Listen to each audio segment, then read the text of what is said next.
Okay, so nandito po tayo sa SM Fairview.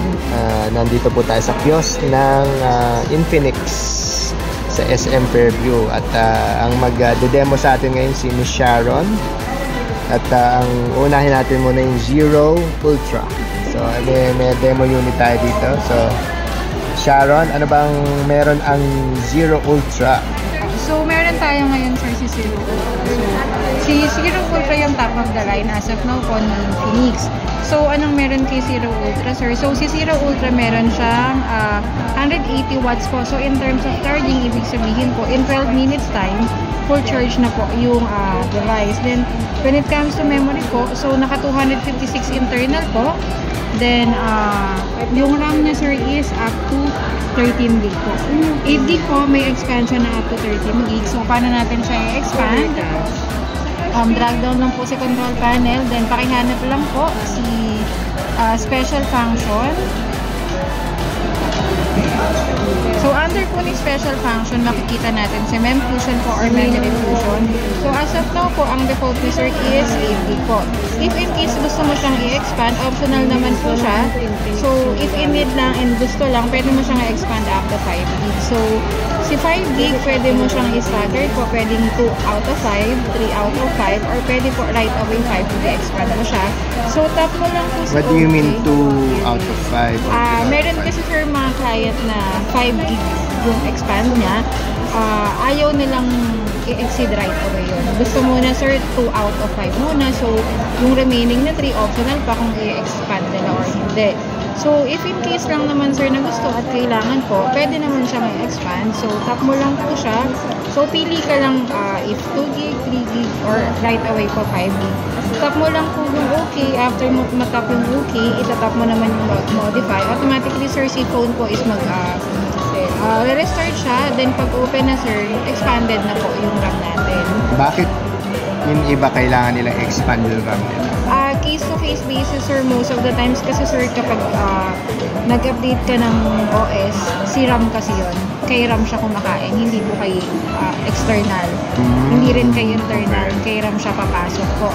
So, kaya, ang mangyayari sir, so yung 8 gig natin, mababawasan pa siya.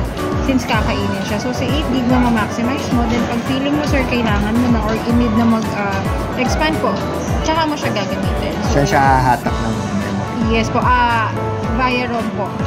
So, doon mo siya kukunin sa ROM or sa internal memory po. Pero siya, saan siya naghahatak? Sino sir? Si Zero Ultra. Si Zero Ultra po, ang default niya is 8 gig po. So, yung 5 gig sir, saan niya kukunin po? Doon sa internal memory or sa ROM. 8 plus 5? Yeah. Yes po. Okay. That's why 13 gig po yung internal niya sir. Kukunin niya sa... Yes po. Virtual kasi po siya. So, magtataka ka bakit po merong expansion. Bakit may additional 5 sa nanggaling. Hindi niya kukunin sa 256? Doon po niya kukunin sa 256. Okay. Yes po. When it comes to camera naman sir, so 200 megapixel yung rear camera niya po. So, ito yung rear camera. Ito po yung front camera. Okay po. If in case sir, gusto mong gamitin po yung dual video. So, rear camera mo lang, swipe up sir. Makikita mo na sir si dual video. So, if in case ayaw mo sir ng ganyang format, yes po, for vlogging purposes, if ayaw mo sir ng ganyang format, pwede mo naman pong baguhin. If in case ayaw mo yan, balik natin sa dati. Then kung ang gusto mo naman po is... Wala pa siyang bilog na version? Sorry. Wala pa siyang bilog wala na po. version? Yan pa lang as of now sir. If gusto mong i-switch camera, pwede rin po. Then meron din tayo sir yung standard na video. So yung standard na video sir, ganyan siya. So kapag po magalaw ka, nag-ano na rin siya, no? Parang nagbe-blur background na rin. Po. Pero kung gusto mo sir, nakastabilize yung subject mo, yan sir, hindi na po. Naka-auto blur background na rin siya? No sir. Dahil lang nakafocus siya doon sa kamay mo, nagbe-blur na yun, ano? Yes sir. Pag gusto natin sir, mas mataas na clarity, pwede naman po. Pwede mong gamitin sir yung 1080p, so for vlogging purposes na siya. If in case gusto mo sir i-max out mo, meron tayong up to 4K resolution. Up to ilan? 30 frames per second? Yung gamit natin as of now sir is 60 fps po. Yan sir. Pero kung ang meron kang 4K 30 frames. Yes po. Tapos 1080, 60, 1080, 30. Then 720 by 30 fps. Okay sir. May slow-mo ka dyan? Slow-mo, dito po. So swipe up mo lang lahat, sir, para makita mo po lahat ng modes na meron siya. So, yung modes na meron siya rin slow-mo, yung hinahanap niya po, panorama, documents po for office and student purposes naman po, super night. Yung film po, may naka-default na naman siya. Pwede nyo na lang siyang gawing filters. Yes Okay. po. Oh, nice. Para hindi na kayo mamili. Nice. Yes po. So, si Ultra kasi, sir, is camera phone talaga siya. Then, yung front camera po is 32 megapixel. AI cam. Yes po. Meron din naman tayong portrait, sir, if gusto mo yung background mo is malabo po. Blur background. Yes Pero po. sa video, wala pang automatic blur background. Sa video, sir, wala pa po. Pero kung ang gusto mo, sir, nakastabilize yung subject, i-on mo, sir, yung ultra steady. Okay po. Pag nakastabilize yung subject, more or less nag-blur na yung background. Yes po. Okay. So, kay Zero Ultra, yun lang naman yung specialty natin, sir, the 200 megapixel camera. Plus, More on ano talaga siya? More on ano yung Camera specific po tayo. user ang target niya? dito, sir, more on photography tayo. Photography, Then, video. yes po, kung ang hanap po ni client is yung mabilis mag-charge sa kanya rin, since naka 180 watts po siya.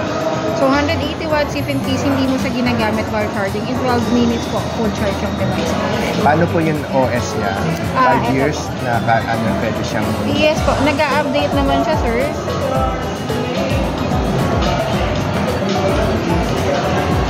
Ayan po. So, naka-Android 12, pero yung mga version natin ngayon, sir, naka-Android 13 na kasi siya. Pero since demo mode po, ito po is Android 12. Processor niya, sir, is Dimensity 920. So, good for gaming na rin po. If in case, sir, gamer yung bibili, goods na rin naman siya. Plus, naka-AMOLED screen display po. Yung camera niya ba may stabilizer? Iyan, sir, yung pinakita ko po kanina, video stabilizer, yung i-highlight natin. Both cameras? Yes po. May stabilizer. Okay. Then, ito, sir, naka-Dimensity 920. Front and back. Okay. Ito po. Yung CPU niya, is Dimensity 920. So, if in case, sir, na gusto mo siyang gamitin for gaming, not bad na rin po. Kaya niya nang mag-ultra high graphics, sir. Okay. Then, the AMOLED screen display po, i-cover tayo sa AMOLED screen display.